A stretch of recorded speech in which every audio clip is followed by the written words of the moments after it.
Hello and welcome to the Lee and the Jake Show. It is Wednesday, March 27th. My name is Lisa Mecca, and I'm joined by Jacob Unger and Jacob Rothberg. Coming up, I give my take on why people should pay attention to the Brooklyn Nets. Later, Jacob Unger will talk about Conor McGregor and his retirement, while Jacob Rothberg will preview tomorrow's March Madness games. But first, MLB opening day is tomorrow, and every team is starting with a clean slate. So do you guys have any hot takes for the upcoming season?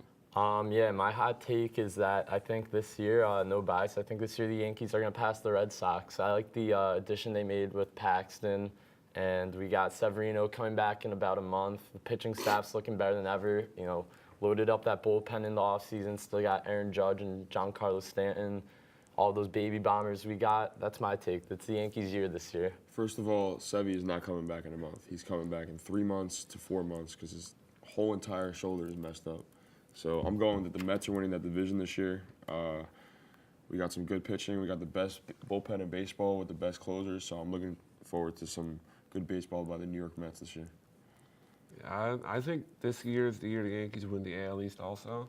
I think if they can stay healthy, which so far is not off to the right start, but if they can stay healthy and pick up a few wins early, then I think they can win the division. But moving on, the Brooklyn Nets, I think, have earned more respect from fans and analysis around the NBA. The Nets were at one point the punted bag of the NBA. It was the game that NBA teams circled on their calendar as an easy win. The Nets, long removed from the days of Jason Kidd and Vince Carter, as well as Richard Jefferson, struggled for years before and after the 2013 trade, which sent Paul Pierce and Kevin Garnett to the Nets in exchange for 3 first-round draft picks. Those picks turned out to be costly, as one of them ended up giving the already good Celtics a #1 pick. The trade at the time was exciting, but every Nets fan knew it was a lot to give up for aging veterans who were way past their prime.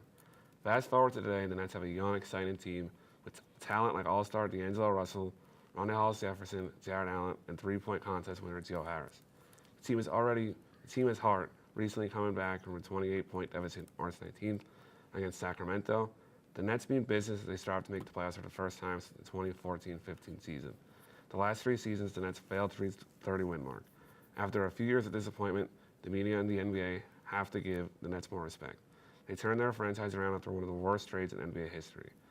Though the playoffs are no guarantee, the Nets are a fun team to watch, and with how young their core group of guys is and the cap space they have next season, could be the season Nets alert the basketball world they have arrived, if they haven't already done so. As for this season, if the Nets make the playoffs, it probably won't end well. Stranger things have happened in sports, but it's doubtful. I'm aware of the fact the Nets have a long way to go, but at least they're on the right path. The right path is a path we seem to have avoided in the past. For the first time in a while, Nets fans could be excited about the direction of this team. That's it for my take. Now Jacob Unger shares his thoughts on Conor McGregor, his apparent retirement from the UFC. Conor, the notorious McGregor, has called it a career from the UFC. The Irish fighter signed a contract with the UFC back in 2013 and immediately established himself as an all-time great fighter. McGregor made himself known as one of the greatest knockout artists in mixed martial arts history, with 18 of his 21 wins coming in the form of knockout or TKO. McGregor has been a lightweight champion in the past and retires currently sitting at #2 in the rankings, behind his most recent opponent and champion, Khabib Nurmagomedov, who took him out in the form of submission, and #1 ranked Tony Ferguson, sitting right behind the champion. After the fight between McGregor and Nurmagomedov, a large brawl took place between McGregor and Nurmagomedov's camp that ultimately gave the 2 fighters a lengthy suspension and time away from the UFC due to their involvements in what they did during the fight. McGregor's decision to retire comes nearing the end of... McGregor's decision to retire comes as a surprise to all, as he announced on Jimmy Fallon a few days before that he would be fighting in July, and that was his plan.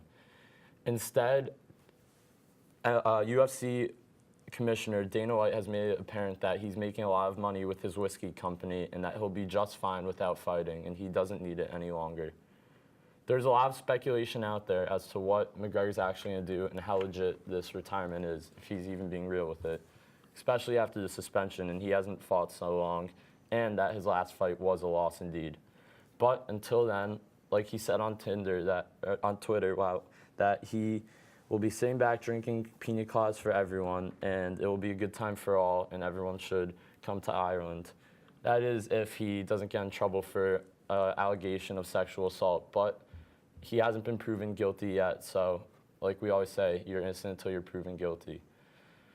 Now that he's gone from the sport, Khabib Nurmagomedov is the clear favorite in the lightweight division, as he's been a defending champion and a submission specialist. The UFC is definitely in for a treat now that they've lost their star, the face of the UFC, the one that made them relevant. But fighting is fighting. Everyone loves to see two guys going at it in a ring and throwing haymakers at each other. So UFC will live on, and they should be able to rebound without the Notorious. That's all I got, though, Jake. What's up with the Celtics? Celtics. March Madness, I'm sorry. We're talking about March Madness here, but for the first time since the tournament expanded to 64 teams in 1985, every single favorite won straight up in the round of 32. There was no Cinderella story made throughout the weekend, as the big dogs were the one to stand out during the madness.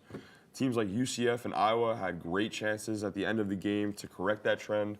However, players like Zion Williamson and Admiral Schofield had other things to say about the quick exit. Many of these games were blowout, however, as 11 of the 16 games played were decided by double digits, with 5 exceeding a margin of 25. According to a bookmaker at the William Hill, a bettor placed a $50,000 wager on the highly coveted Blue Devils to win a measly $4,500. Again, if Aubrey Dawkins' tipping goes in with 1 second remaining, that man might as well have just took the bus home from the casino, as I'm not really going to take an Uber. It's a $50,000 loss on a game that no one knows who's going to win. It's kind of a measly decision, if you ask me.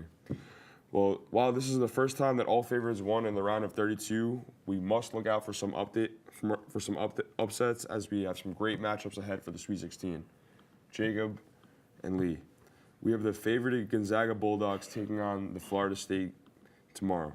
Jacob, my bracket has 15 of 16 Sweet 16 teams in, while picking at a 99% clip. Does FSU stand a chance against the Tilly and the Zags offense? I need this win to win first. I think that's going to be a very good game, but I'm a huge Gonzaga supporter with Rai Hachimura. He's a physical specimen there that no one's really seen. He's lengthier than he is height-wise, and he's 6'10", so that wingspan is unbelievable. He's a lockdown defender and rebounder, and he's nice at taking it to the hoop and finishing through contact with those long arms. So I'm going Gonzaga on this one, but you know, Florida State's a very tough team. They've been fighting in the ACC all year with Duke, UNC, Virginia, some powerhouses. So they've been battle tested. They're not familiar to facing tough opponents. Lee, what about you? You think Florida State has a chance against Gonzaga tomorrow? Yeah, from what I understand, I think they do. I mean, I'm not going to pretend to be a college basketball expert. Admittedly, I don't watch a lot of it, but I hope for your sake your bracket goes out well. So far, it seems like it's doing pretty well. So good luck with that tomorrow. 99% clip. You don't want to face me in March Madness. So that'll be all for us. It's been Lee and the Jakes. We hope that you enjoyed the show. We have some action-packed games tomorrow going on all day, so make sure to check your local broadcast as March Madness re-kicks off. And yeah, that'll be it. Thank you guys for tuning in, and have a great day. See you next time.